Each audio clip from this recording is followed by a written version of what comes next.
Lecture de la deuxième lettre de saint Paul apôtre à Timothée. Paul, apôtre du Christ Jésus par la volonté de Dieu, selon la promesse de la vie que nous avons dans le Christ Jésus, à Timothée, mon enfant bien-aimé.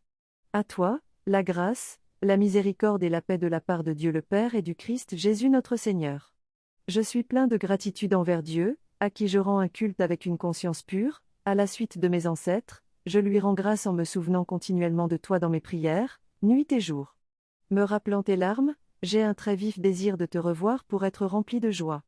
J'ai souvenir de la foi sincère qui est en toi, c'était celle qui habitait d'abord Loïs, ta grand-mère, et celle de Nice, ta mère, et j'ai la conviction que c'est aussi la tienne. Voilà pourquoi, je te le rappelle, ravive le don gratuit de Dieu, ce don qui est en toi depuis que je t'ai imposé les mains. Car ce n'est pas un esprit de peur que Dieu nous a donné, mais un esprit de force, d'amour et de pondération.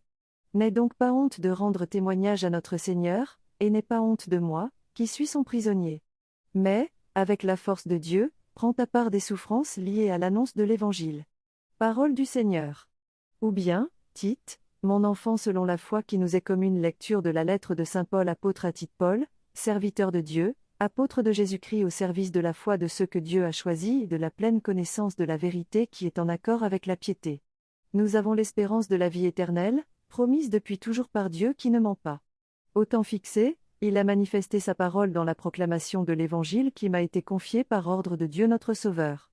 Je m'adresse à toi, Tite, mon véritable enfant selon la foi qui nous est commune, à toi, la grâce et la paix de la part de Dieu le Père et du Christ Jésus notre Sauveur.